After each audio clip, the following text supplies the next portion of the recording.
ఓం శ్రీ కృష్ణ జగద్గురు పరబ్రహ్మణే నమః. ఓం నమో శ్రీ వేదవ్యాసాయ నమః. ఓం మద్గురు శ్రీ పూర్ణానంద స్వామినే నమః. ఓం శుక్లాంబరధరం విష్ణుం శశివర్ణం చతుర్భుజం ప్రసన్నవదనం ధ్యాయేత్ సర్వవిఘ్నోపశాంతయే. ఓం వ్యాసాయ విష్ణురూపాయ వ్యాసరూపాయ విష్ణవే నమో వై బ్రహ్మనిధియే వాసిష్ఠాయ నమో నమః. ఓం నారాయణం నమస్కృత్య నరం చైవ నరోత్తమం దేవీం సరస్వతీం వ్యాసం తతో జయముదీరయేత్. శ్రీ భగవద్గీత మోక్ష సన్యాస యోగము. అయితే భగవంతుని యొక్క అనుగ్రహాన్ని పొందినప్పుడు మాత్రమే కదా శాశ్వతమైన నిర్వాణ పదాన్ని పొందుతారు. ఎలాగంటే మనకి ఏ విధంగా ఎక్కడ ఏమి చేస్తూ ఉన్నప్పటికీ కూడా మరి సమస్త కార్యాలను ఎల్లప్పుడూ చేస్తూ ఉన్నా ఎవరి మనసు అయితే భగవంతుని పైన మాత్రమే ఉంటుందో అలా ఉంచుకొని మాత్రమే సమస్త కార్యాలను ఎల్లవేళలా చేస్తూ ఉన్నా కూడా ఎవరి మనసు అయితే భగవంతుని పైనే లగ్నమై ఉంటుందో అతడు భగవంతుని యొక్క అనుగ్రహానికి అర్హుడై ముక్తిని పొందుతాడు అని కదా మనకు తెలుస్తూ ఉన్నది. దీనిని బట్టి కర్మ దైవ స్మృతితో చేయాలి. అలా చేసినప్పుడు మాత్రమే ఈశ్వరార్పణ బుద్ధితో చేయాలి. అలా చేసినప్పుడు మాత్రమే మోక్షానికి కారణమవుతుంది. కానీ ఇతరత్రా సమయాల యందు కాదు అని స్పష్టమవుతూ ఉన్నది కదా. ఆ విధంగా భగవంతుణ్ణి ఆశ్రయించకూడదు.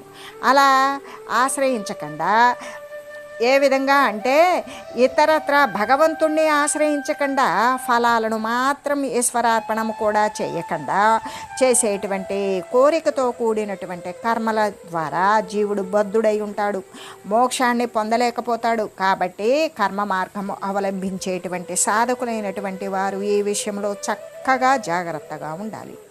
భగవంతుని యొక్క అనుగ్రహం లేకపోతే ఈ మాయాబంధము నుండి ఎవ్వడూ తప్పించుకోలేడు కదా. మాయకు అధీనులైనటువంటి జనుడు మాయాధీసుడైనటువంటి ఈశ్వరుని యొక్క అనుగ్రహాన్ని పొందాలి. అలా పొందకపోతే మాయను దాటలేరు. కాబట్టి అతని యొక్క అనుగ్రహాన్ని మొట్టమొదటే సాధించాలి. అది ఎలా లభిస్తుంది అంటే భగవంతుణ్ణి ఆశ్రయించడం ద్వారా, సమస్త కర్మలను కూడా ఈశ్వరార్పణ బుద్ధితోటి చేయడం ద్వారా. అటువంటి వారిని పరమాత్మ కరుణిస్తాడు, అనుగ్రహిస్తాడే కానీ ఇతరులమైనటువంటి దృశ్య సంబంధమైనటువంటి వారిని అయితే కాదు కదా. ఇందులో భగవంతుని యొక్క పక్షపాతం ఏమైనా ఉన్నదా? లేదు. ఎవరైతే ఆయన్ను ఆశ్రయిస్తారో వారిని పరమాత్మ అనుగ్రహిస్తాడు. అటువంటి భగవంతుని యొక్క అనుగ్రహము చేత ఆశ్రయించినటువంటి వానికి ముక్తి పదవి పొందుతూ ఉంటాడు. అలా లభిస్తుంది. కాబట్టి సర్వులు కూడా మొట్టమొదట భగవంతుని యొక్క ఆశ్రయాన్ని ఆశ్రయించుకొని భగవంతునికి ప్రీతికరమైనటువంటి కర్మలనే చేయాలి. దాని చేత లభించేటువంటి మోక్ష పదము శాశ్వతమైనది, నాశరహితమైనది. కాబట్టి దానినే ఆశ్రయించుకోవాలి. అదే దృశ్య పదార్థము అనేటువంటిదైతే శాశ్వతము కాదు. అది అంతటి గొప్ప స్థితిని పొందింపజేసినా అది దేశకాలములకు లోబడి ఉంటుంది. కాబట్టి అటువంటి మహోన్నత నిత్య పదవి కోసం, సర్వోత్కృష్ట దైవ పదము కోసం ఇక సర్వులు కూడా అందరూ కూడా కోరిక ఫలము పట్ల కోరికను వదిలివేసినటువంటి కర్మను అంటే నిష్కామ కర్మ, భక్తి, ధ్యానము మొదలైనటువంటి దాని ద్వారా ప్రయత్నము చేయాలి. మోక్షము శాశ్వతమైనది, నాశము లేనటువంటిది. అది భగవంతుని యొక్క అనుగ్రహము చేతనే సంపాదించాలి. భగవంతుని యొక్క అనుగ్రహము సమస్త కార్యాలు కూడా ఆచరిస్తూ ఉన్నప్పటికీ భగవంతుని ఆశ్రయించి భగవత్మస్మరణ కలిగి ఉన్నట్లయితే, భగవంతునికి ప్రీతికరంగా ఆ కర్మలను చేస్తూ ఉన్నట్లయితే భగవంతుని యొక్క అనుగ్రహం అనేటువంటిది లభిస్తుంది కదా. కానీ మోక్షం పొందడానికి అన్ని కార్యాలు వదలాలా అంటే అవసరం లేదు. అన్ని కార్యాలు కూడా నిరంతరం చేస్తూ ఉన్నప్పటికీ కూడా భగవంతుని యందు మనసు లగ్నమై ఉన్నట్లయితే వారి అనుగ్రహం లభిస్తుంది. అలా లభించినటువంటి అనుగ్రహం కలిగిన భగవదనుగ్రహం కలిగినటువంటి జీవునికి శాశ్వతమైనటువంటి మోక్షము చేకూరగలుగుతుంది. కాబట్టి భగవంతుని పట్ల భక్తి ఈ యొక్క చేసేటువంటి కర్మ ఫలితాన్ని వదిలివేసినటువంటి నిబద్ధత, నిష్కామ కర్మాచరణం ఆవశ్యకాలై ఉన్నవి కదా అని చెబుతూ భగవంతుణ్ణి ఆశ్రయించి కర్మలను భగవంతునికి ప్రీతికరంగా నిష్కామముగా ఈశ్వరార్పణముగా ఉన్నటువంటి కర్మలనే ఆచరించాలి. ఆ విధంగానే చేయాలి. కాబట్టి నిష్కామ కర్మ చేత, భక్తిపూర్వకమైనటువంటి నిష్కామ కర్మము చేత భగవంతుని అనుగ్రహం సాధిస్తాం. అటువంటి అనుగ్రహం ద్వారా మోక్షము లభిస్తుంది అని చెబుతూ సమస్త కర్మములను కూడా భగవంతునికి అర్పణము చేసి చిత్తమును ఎల్లవేళలా కూడా పరమాత్మ యందే నెలకొల్పి ఉంచాలి అని తెలియజేస్తూ చేతసా సర్వకర్మాణి మయి సన్యస్య మత్పరః బుద్ధియోగముపాశ్రిత్య మచ్చిత్త సతతం భవ. సమస్త కర్మములను కూడా అంటే కర్మఫలాలను వివేకముతో కూడినటువంటి బుద్ధి చేత నాయందు సమర్పించి నన్నే పరమ ప్రాప్యముగా పెంచినటువంటి వాడవై. ఏ విధంగా అంటే సమస్త కర్మలను కూడా అంటే చేసినటువంటి కర్మ యొక్క ఫలితాలను కూడా వివేకముతో కూడుకొని పరమాత్మ వస్తువు మాత్రమే సత్యము అనేటువంటి వివేకముతో కూడినటువంటి బుద్ధి చేత పరమాత్మ యందు సమర్పించు. అలా పరమాత్మతత్వాన్నే పరమప్రాప్యంగా ఎంచినటువంటి వాడవై చిత్తము ఏకాగ్రత చేసుకున్నటువంటి తత్వ విచారణ లేకపోతే ధ్యాన యోగాన్ని అవలంబించి ఎల్లప్పుడూ కూడా నా యందే చిత్తాన్ని నిలిపి ఉంచు అనే చెబుతూ చేతస అంటే శరీరముతో సమస్త కర్మలను చేస్తూ ఉన్నా. ఎందుకు? ఈ యొక్క దృశ్య సంబంధమైనటువంటిదే, జగత్ సంబంధమైనటువంటిదే, జనించి చచ్చేటువంటిదే, గతించేటువంటిదే. కాబట్టి ఈ యొక్క దేహము దీని చేత అనేక కర్మలు చేస్తూ ఉన్నప్పటికీ మనస్సుతో మాత్రం ఆ కర్మలు అన్నింటినీ కూడా కర్మ భగవత్ స్వరూపమే, కర్మ ఫలితము భగవానునికి అర్పణమే అనేటువంటి భగవంతునికే అర్పించి వారి యందే మనస్సుని సంలగ్నం చేయాలి. ఎవని యందు? కర్మల యందు కాదు, భగవంతుని యందు. కర్మ కూడా భగవత్ స్వరూపమైనప్పుడు అక్కడ కర్మ కనపడదు. చేసేటువంటి వానికి అలసట ఉండదు. వాడు భగవత్ స్వరూపాన్నే ధ్యానిస్తూ భగవత్ స్వరూపాన్నే చేస్తూ ఉన్నాడు. కాబట్టి అందుకే చేతస అని చెప్పారు కదా. అలా చెప్పడం చేత ఏంటి? కర్మఫల సన్యాసమే అంటే కర్మ ఫలితాన్ని వదిలివేయడమే అని కదా ఇక్కడ చెప్పబడింది. కానీ కర్మ సన్యాసం కాదు కదా, కర్మను వదిలివేయడం కాదు, కర్మ చేసినటువంటి కర్మ యొక్క ఫలితాన్ని వదిలివేయడం అని చెబుతూ అంటే శరీరము నిశ్చలంగా ఉండి ఏ కర్మ చేయకున్నప్పటికీ అంటే శరీరాన్ని కదిలించం, అవయవాలన్నీ కలిపినటువంటి సంఘటింపబడినటువంటి ఈ దేహాన్ని కదిలించకుండా ఏ పని చేయకుండా, ఏ పని చేయకపోతే ఇంద్రియ అవయవాలు అనేటువంటివి ఏం కదలవు. కాబట్టి ఏ కర్మ చేయకపోయినా కూడా మనస్సు అనేటువంటిది ఈ ప్రపంచంలో తిరుగుతూ ఉంటుంది. అలా శరీరాన్ని కదిలించకుండా మనసుతో అనేక కోరికలు, ఆలోచనలు, చింతనలు, సంకల్పాలు, వికల్పాలు అనేకంగా ప్రపంచమంతా మనసు తిరుగుతూ ఉన్నదనుకో, దాని వలన శరీరం కదల్చకుండా ఉన్నంత మాత్రం చేత దానివల్ల ఇసుమంతైనా రేణువంతైనా సరే ప్రయోజనం లేదు. అలా కాకుండా ఈ శరీరంతో అనేక కర్మలు చేస్తూ ఉన్నప్పటికీ కూడా మనస్సుతో ఆ కర్మలను, ఆ కర్మ ఫలితాలను కూడా ఈశ్వరార్పణం చేయాలి, పరమాత్మకు అర్పించి వేయాలి. అదే కదా మోక్షానికి హేతువవుతుంది. కాబట్టే ఇక్కడ చేతస అంటే చిత్తముతో అని కదా చెప్పబడింది. బుద్ధి యోగం అంటే ప్రీతితో, ఏ విధంగా అంటే ఇష్టముతో, కోరికతో, భక్తిపూర్వకంగా తనను భజించేవారికి, పరమాత్మ తత్వాన్ని కోరుతూ పరమాత్మ తత్వాన్ని భజించేటువంటి వారికి నేను బుద్ధి యోగాన్ని ఇస్తాను అని కదా మనకి విభూతి యోగంలో తెలియజేసి ఉన్నారు. దదామి బుద్ధి యోగం తం అని కదా చెప్పారు. అంటే అటువంటి వారికి తనను ఇష్టపూర్వకంగా, భక్తిపూర్వకంగా, శ్రద్ధాపూర్వకంగా తనని ఎల్లవేళలా భజించే వారికి దదామి బుద్ధి యోగం తం, నేను బుద్ధి యోగము, బుద్ధిని కల్పిస్తాను. నిశ్చలమైన పరమాత్మతత్వంతో నిండినటువంటి జ్ఞానముతో నిశ్చలమైనటువంటి బుద్ధిని నేను ఇస్తాను అని కదా చెప్పి ఉన్నారు. అంటే చిత్త ఏకాగ్రత. చిత్తము అనేటువంటిది ఒక్కటియే అయి ఉంటుంది. ఆ ఒక్కటే పరమాత్మ స్వరూపమునందు అంటి ఉంటుంది. దాని ద్వారా తత్వ విచారణ శక్తి లభిస్తుంది. తత్వ విచారణ శక్తి అంటే శాశ్వతమైనటువంటి తత్వము. తత్వము అంటేనే శాశ్వతత్వము. అటువంటి శాశ్వతమైనటువంటి సార వస్తువు పరమాత్మ వస్తువే అనేటువంటి ఆ యొక్క ఆత్మజ్ఞాన తత్వాన్ని విచారణ శక్తి అతనికి భగవంతుని యొక్క కృప చేత, భగవంతుని యొక్క అనుగ్రహము చేత కలుగుతూ ఉంటుంది. కాబట్టి అలాంటి చిత్తం యొక్క ఏకాగ్రత ద్వారా తత్వ విచారణ శక్తి అనేటువంటిది లభిస్తుంది. ఆ లభించడంతో అప్పుడు శరీరము అంటే ఈ యొక్క ఆకాశవాయు అగ్ని జల పృథ్వులతో నిర్మించబడినది అటువంటి పంచభూతాత్మకమైనది ఈ శరీరము అని చెబుతూ, అంటే ఈ శరీరాంతర్గతంగా ఉన్నటువంటి ఆత్మ వస్తువు మాత్రమే ఈ జడప్రాయమైనటువంటి దేహాన్ని చేతనావంతం చేస్తూ ఉన్నది. అంటే ఈ శరీరము పంచభూతాలతో నిర్మితమైనది కాబట్టి అది జడప్రాయము అయినది, ఇంకా కూడా అస్థిరమైనది.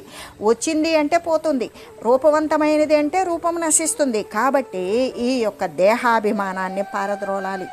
అలా పారద్రోలినప్పుడు దేహము అనేటువంటిది వచ్చిందా పోతుంది, అది అస్థిరమైనటువంటిది. కాబట్టి దేహము పట్ల ఉన్నటువంటి అభిమానాన్ని, ఈ దేహము నేను అనేటువంటి అభిమానాన్ని పారద్రోలాలి.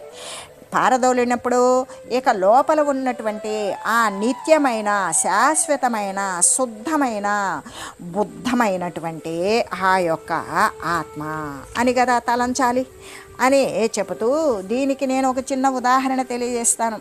ఏంటంటే ఇప్పుడు బ్రహ్మదేవుడు ఉన్నాడు, ఆయన భూదేవితో అంటూ ఉన్నాడు, అమ్మా భూదేవి, మట్టితో కొన్ని బొమ్మలు తయారు చేయాలని అభిలాష కలిగింది, కొంత నాకు బంకమట్టిన సహాయం చేస్తారా అని అడిగాడు. మనకి ఇంతకుముందు మన పెద్దలు, మనకంటే కూడా పెద్దలు, మన నాయనమ్మలు, మేనత్తలు ఇంట్లో చాలామంది ఉండేవారు. కాబట్టి చిన్నమ్మలు, పెద్దమ్మలు వారికి తెలిసినటువంటి విషయాన్ని మట్టితో బొమ్మను చేశాము, దానికి ప్రాణం పోశారు అనేటువంటి కథలు అప్పుడు ప్రాచుర్యంలో ఉండేవి. మళ్ళీ కూడా అవే రోజులు ఇప్పుడు కూడా ప్రారంభమైనాయి. అలాగే ఆ బ్రహ్మదేవుడు ఏం చేశాడు, భూమిని అడిగాడు, అమ్మా భూదేవి, మట్టితో కొన్ని బొమ్మలు తయారు చేయాలని కోరిక కలిగింది, కొంత బంకమట్టిని సహాయం చేయమ్మా అని అడిగాడు.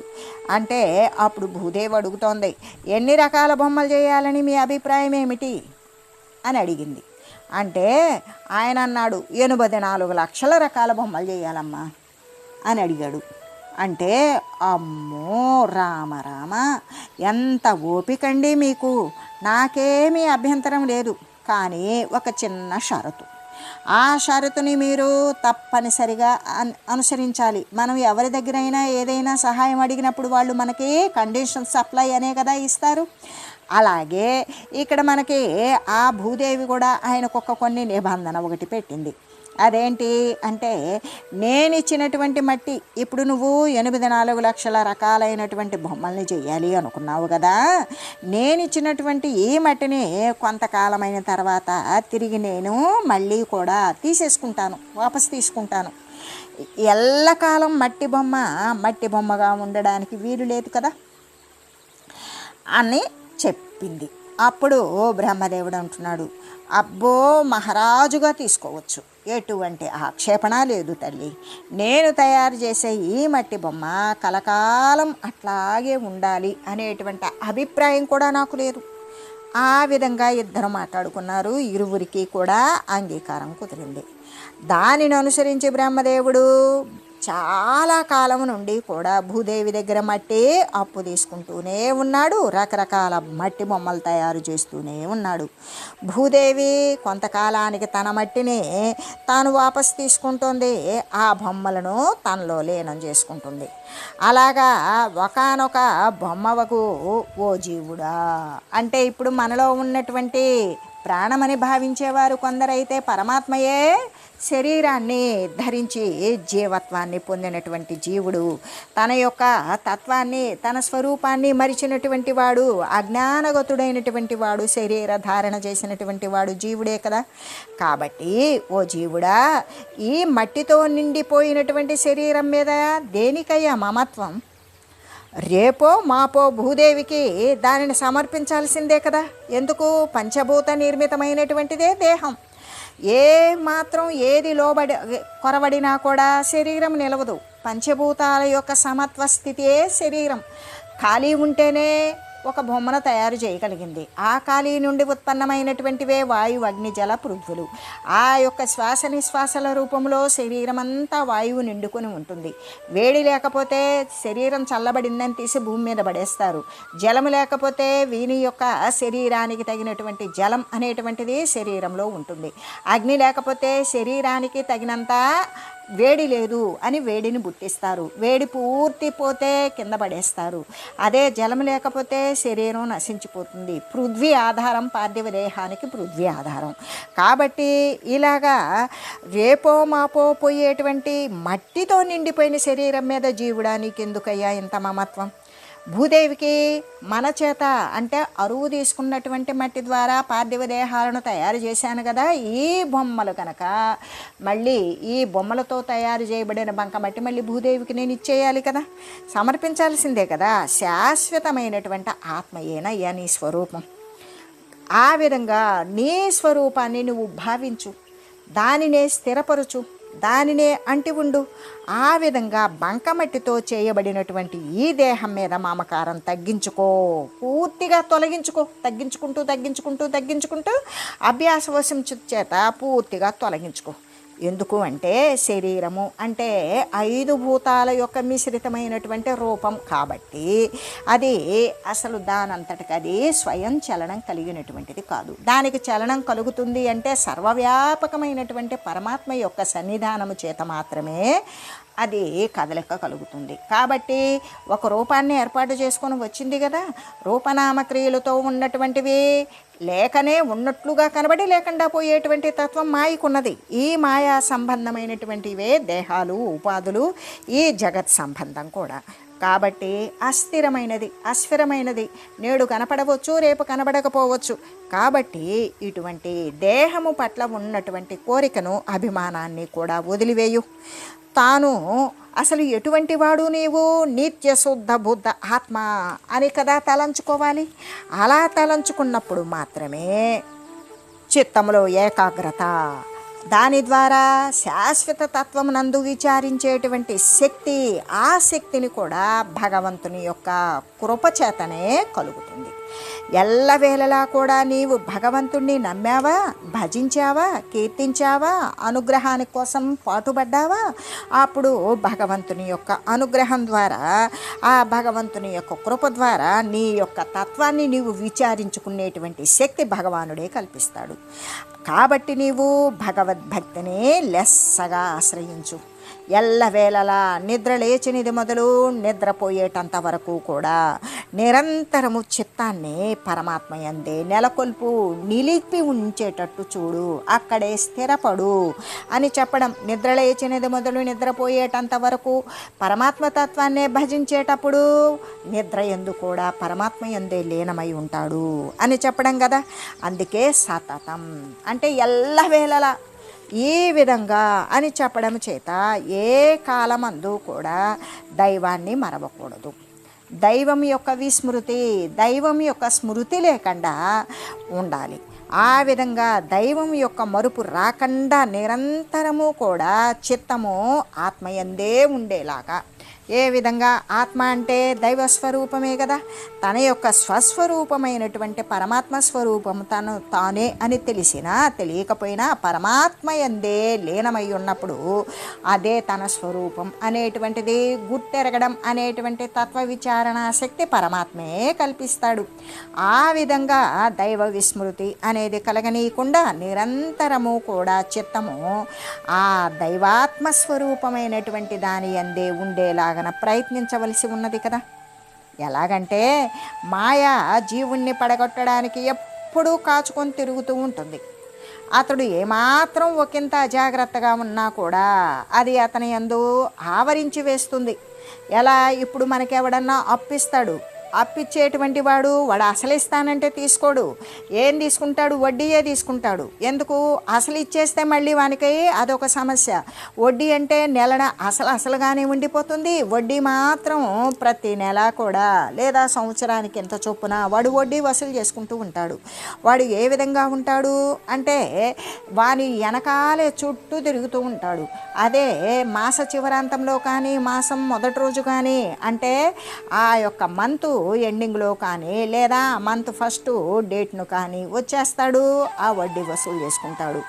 ఆ విధంగానే ఏం చేస్తుంది? జీవుణ్ణి పడగొట్టడానికి అంటే ఎల్లప్పుడూ కూడా మృత్యువు మన యొక్క మరి శిఖయందే మన మెడ వెనకే ఉండి మృత్యువు వీనికి సమయం ఎప్పుడు తీరుతుందా అని కాచుకుని కూర్చున్నట్లుగానే అప్పిచ్చేవాడు డబ్బు కోసం అప్పిచ్చినవాడు వడ్డీ కోసం తిరుగుతూ ఉన్నట్లుగానే ఏం చేస్తుంది? జీవుణ్ణి అజ్ఞాన స్థితిలో పడేయాలి అని ఎప్పుడూ కూడా కాచుకుని ఉంటుంది. అతడు ఏమాత్రం రవంతైనా సరే అజాగ్రత్తగా ఏమరపాటుగా ఉన్నాడా అది ఆ మాయాతని యందు ప్రవేశిస్తుంది, అతన్ని ఆవరించేస్తుంది. ఆవరించిందా అతన్ని తమస్సులోకి తీసుకువెళుతుంది. ఆ తమస్సు అంటే అజ్ఞానమే కదా. ఆ అజ్ఞానములో అంటే ఈ దృశ్య సంబంధమైన విషయ సుఖాలలో పడవేసేదానికి సిద్ధంగా ఉంటుంది. అదే సత్యం అంటుంది, అదే రుచికరం అంటుంది, అదే సౌభాగ్యం అంటుంది, దానికంటే అదృష్టం లేదంటుంది, అంతకంటే మరి సుఖం మరొకటి లేదంటుంది. ఈ విధంగా విషయ సంబంధమైన సుఖాలలో పడవేయడానికి ఎప్పుడూ కూడా అజాగ్రత్తగా ఉన్నటువంటి వానికి ఎప్పుడు కాచుకొని ఉంటుంది ఈ మాయ. కాబట్టి సిద్ధంగా ఉంటుంది. కాబట్టి సాధకులైనటువంటి వారు సాధన చేసేటప్పుడు మహామహనీయులు సైతం కూడా విశ్వామిత్రుడు లాంటి మహనీయులు కూడా ఈ విధంగా విషయ సుఖాల కోసం పడిపోయారు కదా, మనం ఎంత అని అనుకోకూడదు. విశ్వామిత్రునిదే, మనదే. కాబట్టి ఎవరైనా సరే సాధన అన్నప్పుడు ఇహమైనటువంటి ధనము ఇహ సంబంధమైన శారీరక అవసరాలను తీర్చేస్తుంది. సాధన అన్నప్పుడు సార వస్తువు కోసం ధనాన్ని సేకరించుకోవడం, ఆ ధనమే జ్ఞానధనం. అటువంటి సాధకులు అన్నప్పుడు ఆ సారవంతమైనటువంటి జ్ఞానధనాన్ని సేకరించుకునేటువంటి వారు ప్రతి ఒక్కరూ కూడా ఎలాగంటే ఎల్లవేళలా కూడా జ్ఞప్తి అందించుకోవాలి. మాయకు లోబడకుండా ఉండడం, పరమాత్మను అంటి ఉండడం అనేటువంటి విషయాన్ని జ్ఞప్తి అందించుకోవాలి. దైవాన్ని మరిచిపోకూడదు. ఏమాత్రం దైవ విస్మృతి అనేది ఏమాత్రం కలగకుండా ఉండేలాగా సాధకులు ఎల్లవేళలా జాగ్రత్తను పొందాలి. అందుకే మత్పరహ అని చెప్పింది. ప్రపంచంలో ఉన్నటువంటి సమస్త దృశ్య పదార్థాలు కూడా ఉన్నట్లుగా కనపడతాయి, చివరికి అవేవి కూడా స్థిరంగా ఉండేటువంటివి శాశ్వతమైనటువంటి వస్తువులు కావు కదా. కాబట్టి ప్రపంచంలో ఉన్నటువంటి సమస్త దృశ్యమాన సంబంధమైన పదార్థాలు కూడా క్షణికాలే. అవి స్థిరంగా కనబడతాయే కానీ ఒక్కటి కూడా స్థిరమైనటువంటిది కాదు. కాబట్టి విఘ్నుడైనటువంటి వాడు, సాధకుడైనటువంటి వాడు శాశ్వతుడు ఒక్క పరమాత్మనే పరమ గమ్యంగా అదే లక్ష్యస్థానంగా పెట్టుకోవాలి. పరమప్రాప్యంగా పరమాత్మతత్వాన్నే ప్రాప్తిని పొందడం కోసం ఎల్లప్పుడూ కూడా ఎంచుకోవాలి. అందుకే పరమాత్మతత్వాన్ని పొందడం కోసం జీవుడు చిత్తముతో సమస్త కర్మలను కూడా భగవంతునికే అర్పించి వేయాలి. వాడు శరీరంతో కూడినటువంటి కర్మలను ఎన్ని చేస్తూ ఉన్నా వాడు మనస్సుతో మాత్రం ఆ కర్మ ఫలితాలను భగవంతునికి అర్పించి వేయాలి. వారినే పరమాత్మతత్వాన్నే పరమ ప్రాప్యంగా ఎంచుకోవాలి. అంతేకాదు చిత్తము ఏకాగ్రతతో నిండినటువంటి విచారణను అంటే బుద్ధి యోగాన్ని లెస్సగా అవలంబించాలి. అలాగా చేసి భగవంతుని యందే నిరంతరము కూడా ఏది ఈ యొక్క జరిగిపోయినా జరుగుతూ ఉన్న జరగబోయేటువంటి కాలాల యందు కూడా నిరంతరము చిత్తాన్ని సంలగ్నం చేయాలి అనే చెప్తూ, అంతేకాదు భగవానుడు కర్మ సన్యాసాన్ని బోధించాడా, కర్మఫల సన్యాసాన్ని బోధించాడా అన్నప్పుడు మనం ఏమని చెప్తాము అంటే చేతస. భగవానుడు కర్మను వదిలేయమన్నాడా లేకపోతే కర్మ ఫలితాన్ని వదిలివేయమన్నాడా అంటే చిత్తముతోటి సమస్త కర్మలను కూడా భగవానునికే అర్పించాలి అని చెప్పడం చేత శరీరంతో అనేక కర్మలను ఆచరిస్తూ ఉన్నప్పటికీ కూడా మనసుతో ఆ కర్మ యొక్క ఫలితాలను ఏమాత్రము కూడా అసలు దృష్టి పదంలో ఉంచుకోకుండా సర్వేక సమస్తము కూడా ఈశ్వరునికి అర్పణ చేయాలి అనే కదా మనకి బోధించడం అనేటువంటిది జరుగుతూ ఉన్నది. కాబట్టి ఇక్కడ కర్మ ఫలితాన్ని వదిలివేయడమే ఇక్కడ వివక్షితమైనటువంటిది, కానీ కర్మను వదిలివేయడం మాత్రం కానే కాదు. కాబట్టి మనుజుడు దేనిని పరమ ప్రాప్యంగా ఎందుకు ఎంచుకోవాలి అంటే పరమాత్మను పరమప్రాప్యంగా ఎంచుకోవాలి. ఎందుకంటే వారు శాశ్వతమైనటువంటి తత్వం కాబట్టి, శాశ్వతులు కాబట్టి ఈ విధంగా భవనాశ స్థితులు లేనటువంటి సర్వేక సమస్తం కూడా నిండిపోయినటువంటి సర్వవ్యాపకమైన పరమాత్మ తత్వము కాబట్టి శాశ్వతమైన నిత్యమైన సత్యమైన సార వస్తువైన పరమాత్మ శాశ్వతులు కాబట్టి పరమప్రాప్యంగా పరమాత్మని ఎంచుకోవాలి. అంటే పరమాత్మ యందే నిరంతరం కూడా చిత్తము సంలగ్నమై ఉండాలి అని చెబుతూ ఓం మంగళం పావన గీతామాత జయ మంగళం భక్త జనావని బంధ విమోచనే భవభయహారిణి భవ్యదాయిని మంగళం.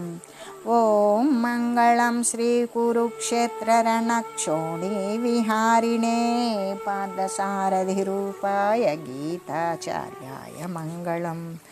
ఓం మంగళం మహత్.